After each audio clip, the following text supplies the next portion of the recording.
judgment. Timon Nigru will finally regain its full function and lead us into the demon world.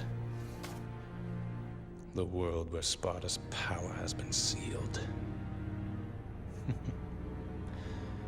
And the one who will lift the incantation is you, his own son. It must be fate.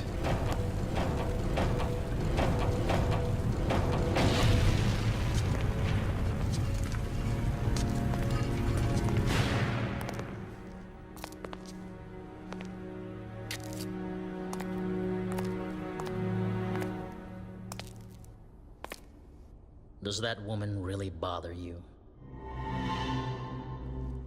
What are you talking about? Why didn't you kill her? Perhaps because she's your daughter? Did some pesky fatherly love get in your way? That's none of your...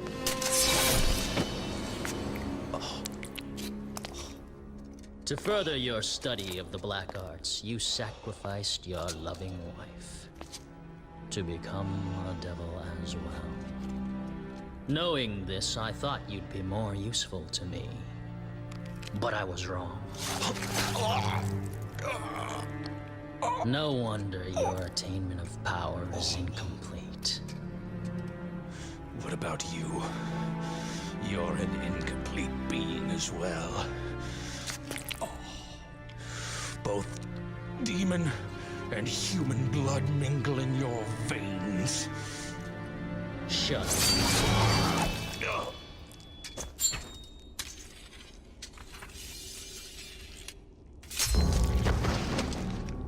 Now that the final door is open, I have no use for you.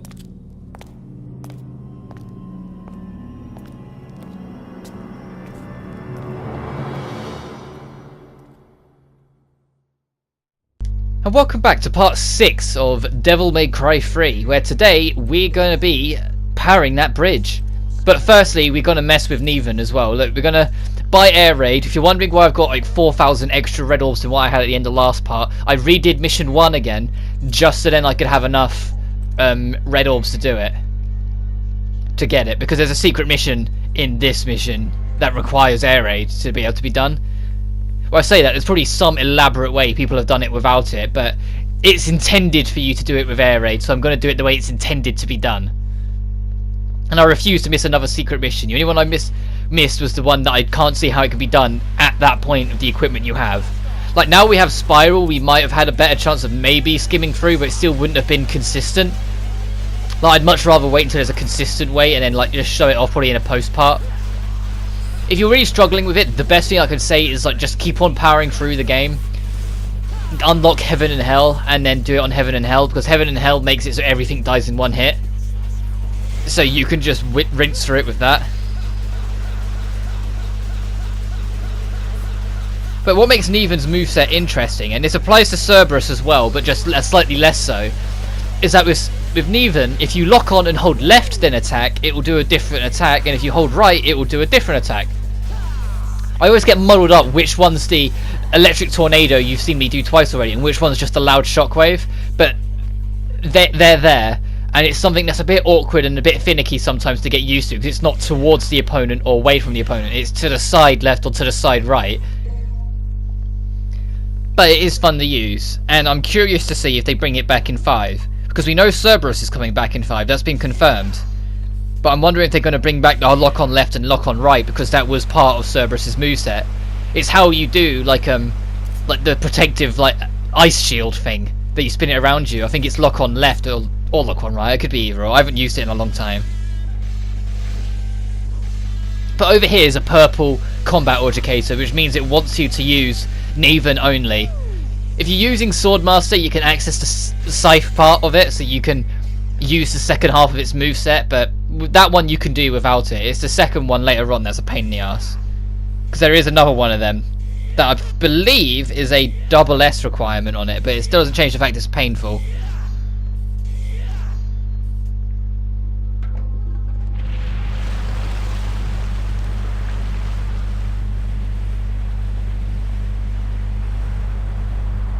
As we power this bridge. we can now proceed along. There's an item at the end that we need to power the main bridge that we entered from last mission, which is that, the Neo generator. But next to it is the secret mission where you need air raid. This one.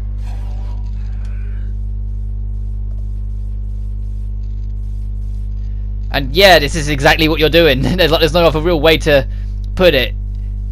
Just... Ooh. My intention was to hover down, not do that, but oh well, we're still in a good height to get it. And there's white orbs along the way to make sure you don't miss anything. And you just reach the end, and it's really as simple as that. They just, for some stupid reason, make the blue orb fragment right by the bus instead of putting it on the ship here, where it would make the most sense. Hang on, I just don't want to get... I pressed the wrong button. There we go. I always forget what button I've got to reset camera behind me. I've got it on select or the touchpad.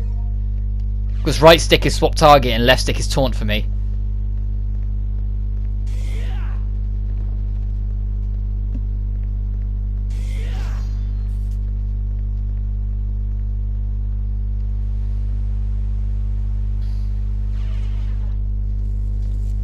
So there's not much to say. I'm just cracking on. Like when you get through here, though, you are introduced to a new enemy, and these guys are glorified stage hazards. So I'm just gonna level with you. Like, they're not proper enemies. Even when they become more active later on and just target you, they always just feel like glorified stage hazards. They got a crystal on the back you have to smash. Don't be in front of them because their shield's spinning and it will hurt you. If you try and jump directly over their heads, they will stab upwards to try and catch you. You have to circle them. They're just like a gimmicky, very gimmicky enemy. You can't really combo off them because they'll keep on moving regardless of what you do. You can't launch them or anything. They're just a thing that's there for you to encounter.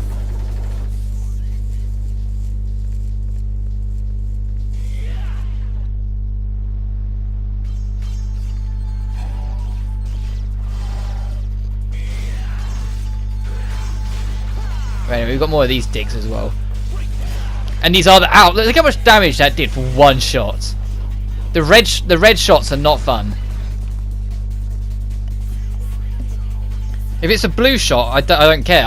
It's annoying, but I can take a hit. But if it's a red shot, it just takes a chunk from you every time. And it's like it's a chunk you need. Like if you're playing on very hard or DMD, have fun with that because it will just rip your HP apart. I mean, we've got Spiral now, so we can stun them from a distance. It takes 2 shots to stun them, but when you've got them, you got them. Ow. Fuck it, let's just run at them.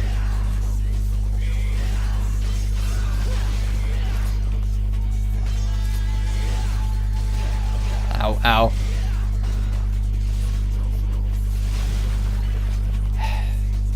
So, they wind me up. I've never liked those enemies. Enemies that are purely ranged and that have that much ability with their ranged attack are just annoying. Like, yeah, I don't mind ranged attack every so often, but balance it out. Like, make it so they're still fun to deal with, that they're unique and a fair challenge. They're not just annoying as you get peppered with everything. Oh yeah, this is the introduction of the bigger spiders. They don't get a fancy cutscene, you just have to fight them. They just hit harder and a bit bigger and have a bit of a wider hitbox because of it. And they're harder to stun. But they are basically just a big version of the same enemy. The more obvious one is that later on, I'll get into it more, but there is jump cancelling with your attacks. The big spiders are harder to do jump cancelling with than the small ones. And if that makes no sense to you, don't worry. I will explain it properly when we have a weapon later on where it's very easy for me to use it consistently, because you can do it with Rebellion, it's just a lot harder to do, and I've never been consistent with it. Because I didn't get that at all. Jump cancelling is cancelling out of an attack. Not you can do it by jumping, but the main way most people do it is by doing an enemy step, aka bouncing off enemy's head mid attack, so the attack still hits, but you get your jump. And there's a weapon later on that turns it into a dream to do it, because it's not too difficult to learn and you can do it a lot in rapid succession, so you can just rake up the damage whilst keeping airborne.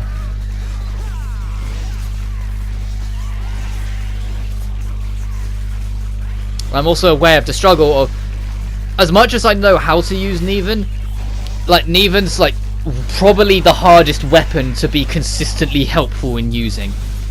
I think it's the nicest way to call it. Like, it's a good weapon, it's unique, and it's interesting to mess with, but get the skill ceiling or the skill floor of what's required for you to be able to be relatively consistent with it seems to be significantly higher than any other weapon in the game.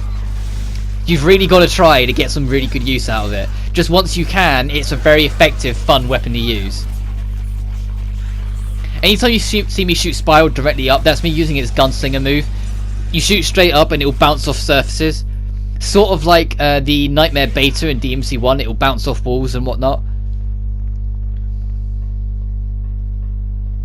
That's the thing, if they've confirmed weapons coming back, is anything coming back from 1? Like, I doubt it, because the only real thing that's unique they could bring back is either the grenade launcher or Nightmare Beta. And both of them I just don't kind of see happening. Because Nightmare Beta got split in half, with one of its abilities being attached to Spiral's Gunslinger, and the other half of its abilities being the entirety of Artemis's, like, moveset. Of charging up several shots and it being a laser weapon.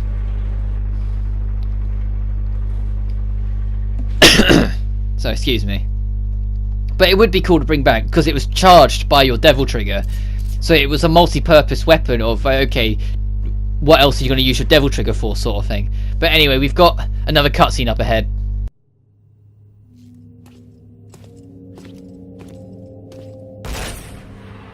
Well, that was quick.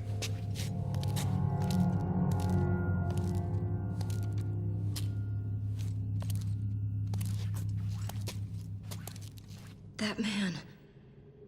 Did you kill him? So what if I did? Woo!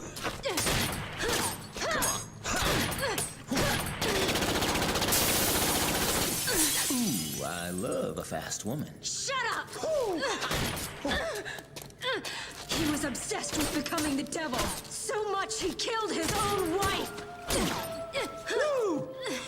For that he butchered innocent people too.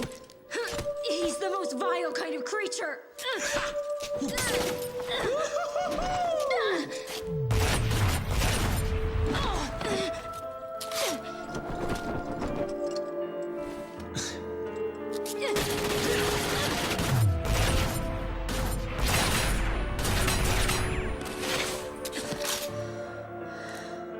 To top it off, that filthy scum is my father. Well, we have something in common. I have a dysfunctional family too. And what would you know about family? You're a demon. This is my father. My family. This was all supposed to end by my hand.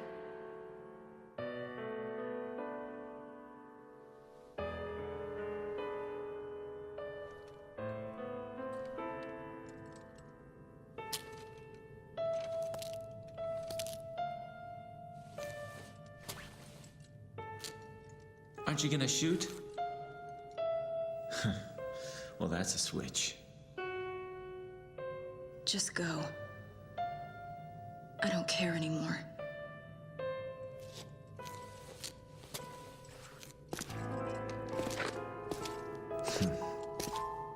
Family, huh?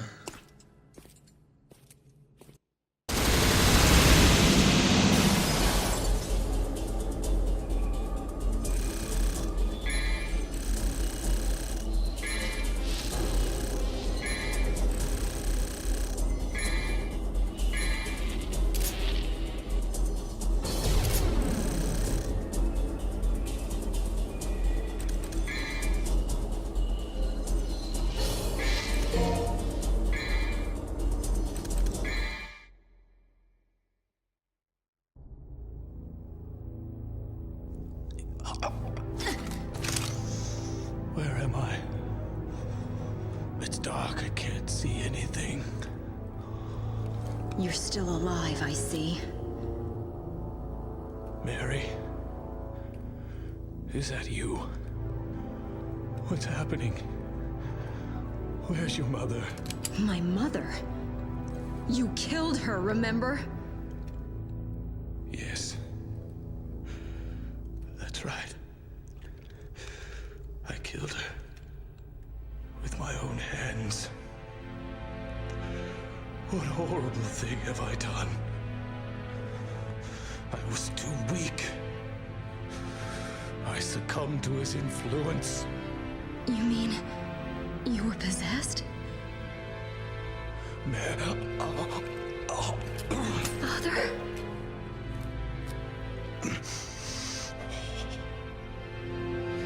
Yes, I was manipulated. Manipulated by a devil named Virgil. Virgil? He's attempting to bring the demon world back to this modern day. A world that Sparta once sealed off. Sparta? I thought he was a myth. If the demons return, this world will be thrown into chaos. Stop him.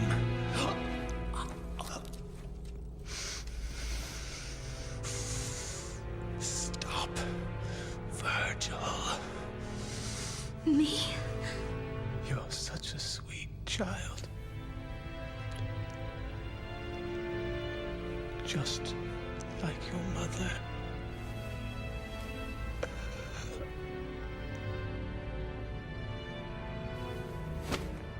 Father! Father!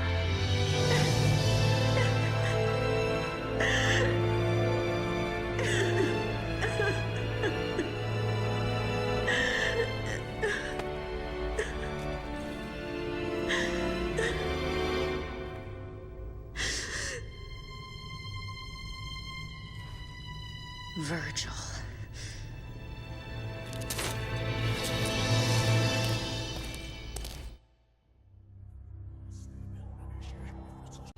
For the mission number secrets, mission 10 was on the blood that ended up on Arkham's book at the start of this part, and mission 11 is literally the blood trail that Arkham's left. The two lines left from his feet, they make the 11. They're probably the more obvious ones to spot because it's right there, and you'll come back to it at several different points in the game. But anyway, I feel like using Agni and Rudra a little bit again, so let's go with that. We've also got a combat educator involving the two a little later on, so it's best to keep a hold of it because I think it is this mission you can do it. If not, it's the next one, but I'm pretty sure it's this one. There's another secret mission quite awkwardly placed up here as well. Let's get this Devil Star and I'll show you what I mean. It's just right there. And this one is get the fragment within the time limit. Here's the way you should do it, and the reason why they gave you the Devil Star is to highlight this. They want you to knock down the enemies and ride them. Don't, it takes too long. Go into Devil Trigger and sprint it. Because you have the extra running speed when you're in Devil Trigger, it will make this distance. And when you're just about to run out, use that one Devil Star it gave you and make the rest of the distance. If you haven't got as much DT, you might need to use 2, but you should be able to make it with just 1. And what helps is that there's an enemy at the end that will spawn that you can lock onto for the Stinger to make the final push. If you don't have Stinger, you should still be able to make that with a run, but it's just that extra push is there for you. Yeah, you burn through all your DT, so you don't have any for now, like later on, but it's still nice to have. There's also another fragment right here. Like, there's very generous with fragments. Is that enough for an orb? No, it's not. Okay. Later on, this area becomes much more dangerous. You can kind of already see how on the roof. But these enemies are another one that... These ones I actually don't mind. These ones I think are alright. If they're mid-attacking or you're not facing them, they're physical. If you're facing them and they're not attacking, they're not. So the easiest way to deal with them is to turn away and then snap and shoot. You can snap shoot, like snap on the spot and shoot by just locking on. Dante will immediately swivel on the spot so you can get your shot. And they're quite generous about whether it will hit or not. Like, you don't have to be like super quick, you can still get it. Like, even at this sort of range I could probably still get it. I'm still going to get a bit closer to give myself a better chance.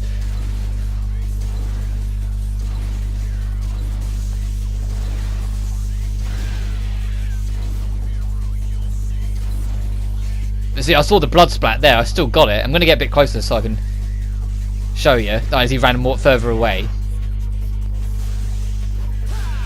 Additionally, you can do that. A Helmbreaker will swivel wherever you're facing as you press the button, so you can just swivel on the spot with it. Sorry, excuse me. But over here we have a I would say puzzle, but it's kind of simple. There's 3 heads with one of them's got blood dripping down it. You need to make blood go down the other 2 as well. To do that, you need to move these minuscule head statue things into the corresponding slots with red crystals lighting them up, and then another one will become blooded. It's very easy. Also, if you want more evidence that like this is Jester's place, this tower, look at the walls. It's the faces are supposed to resemble Jester. This is his tower. Or at least he's made it his tower. Which adds credence to the whole, he probably wasn't in that room that he said he was trapped in. He probably had free range of the castle, he was just playing us along.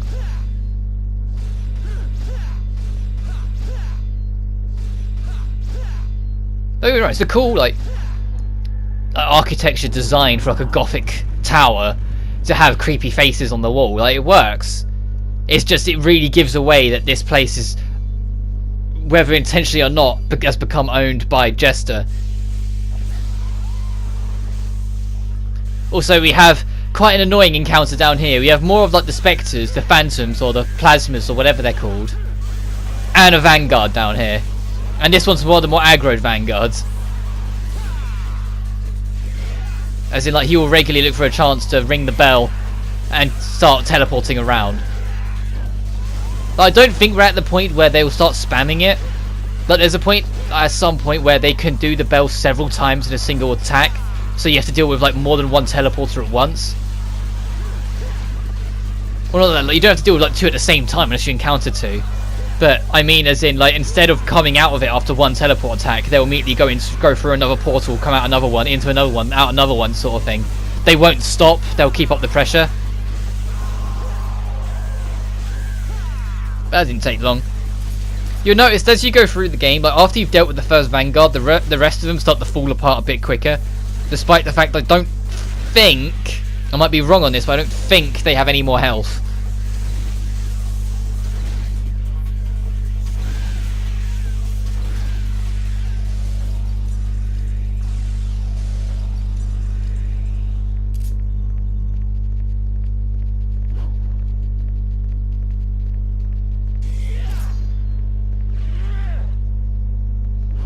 Yeah, it is this mission then. This is where you need the Agni and Rudra combat educator. This one's a little annoying, but you can do it.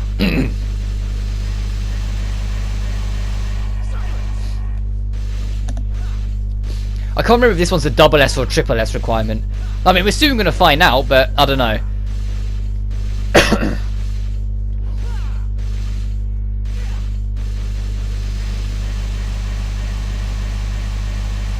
And I remember this one being a bit more of a pain in the ass as well, because around the time you realise that Agni and Rudra's moveset isn't as advanced as it should be.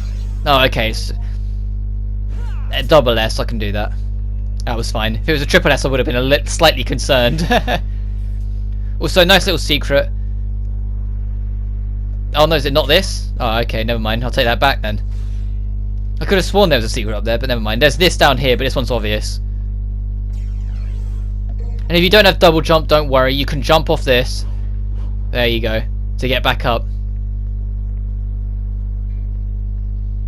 Come on, Imp. Let's go. This section here is not that bad. It's just, it's another one of those whole remember this for later because it's gonna be a secret mission. Like, this game does that a lot. Like, previous areas become secret missions for later. But there's a part of me that kind of hopes that. That's one of the things I liked about the reboots. That the secret missions in the reboot all took place in a spiritual domain, so they could all be unique environments in terms of level design, even if the aesthetic was the same. I'd love to see more unique level design physically in 5 for secret missions. Because 4, I think, is when it's at its most annoying, because you will just go to an area you've previously been and then given a really bullshit secret mission. If I ever revisit 4 and do it properly and like things like that, I don't know if I'll bother doing the secret missions full stop, because I really don't like most of them. A lot of them just aren't fun. They're really like, they're too much. Like, they should be something that incorporate the challenge of the game and teach you something. Like, as much as the Royal Guard one winds me up, that one teaches you to Royal Guard. Like, it's still teaching you how to work the game. But the one that's like the precise platforming whilst you've constantly got enemies barraging you, that isn't fucking fun. The one where you've got to get, like, protect one specific enemy, well, because all the other enemies are going to be trying to target that one's annoying. It's not too bad because you can use Nero to get the enemy as far away out of there as possible, but it's still frustrating. Just, I'm not a big fan of many, if any, of the secret missions in 4. Or like the one where you have to get like your style rank up without ever hurting the enemy. So you have to do precise dodging, taunt like a bitch, or you get the hold thing that you can get later on and come back to it. So you can just hold an enemy up as a guard and then keep at it. But we've got a boss fight now and a cutscene.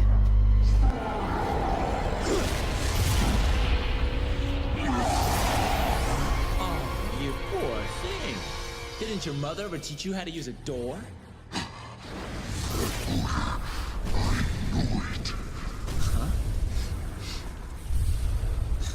Give me a break. Tell you what, next time I'll try and wear some cologne, okay? It's the stench of betrayal, the odor of that accursed Sparta. I will annihilate every last blood relation of Sparta!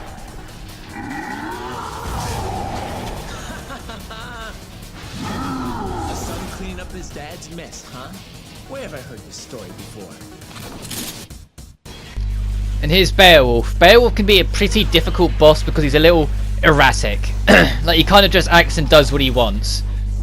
But once you get used to him, he is a lot more manageable. You just have to be wary.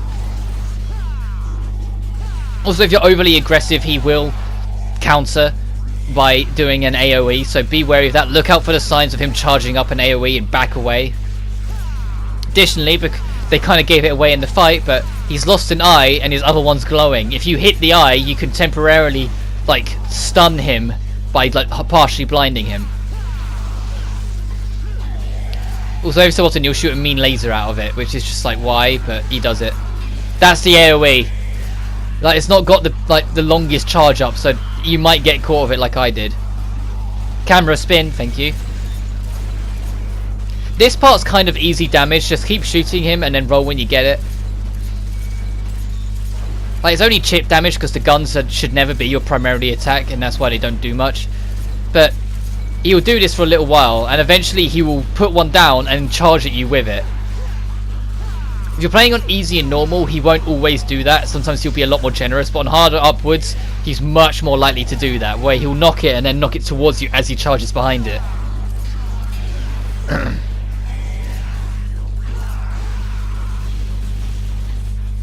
Is he going to do it again, or can I catch him?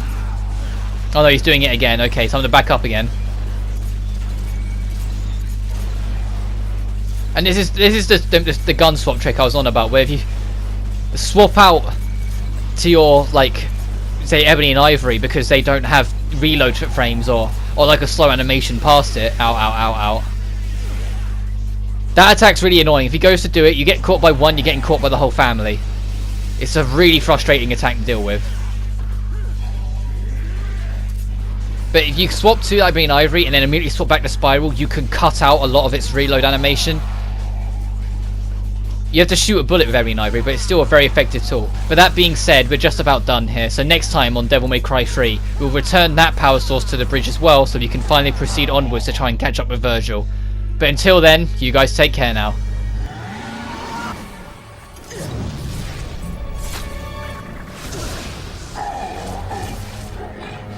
The odious one whose heart pumps the blood of Sparta. Though my sight is gone, I remember your scent. I shall hunt you down through eternity if I must, till I rid this earth of your foul smell.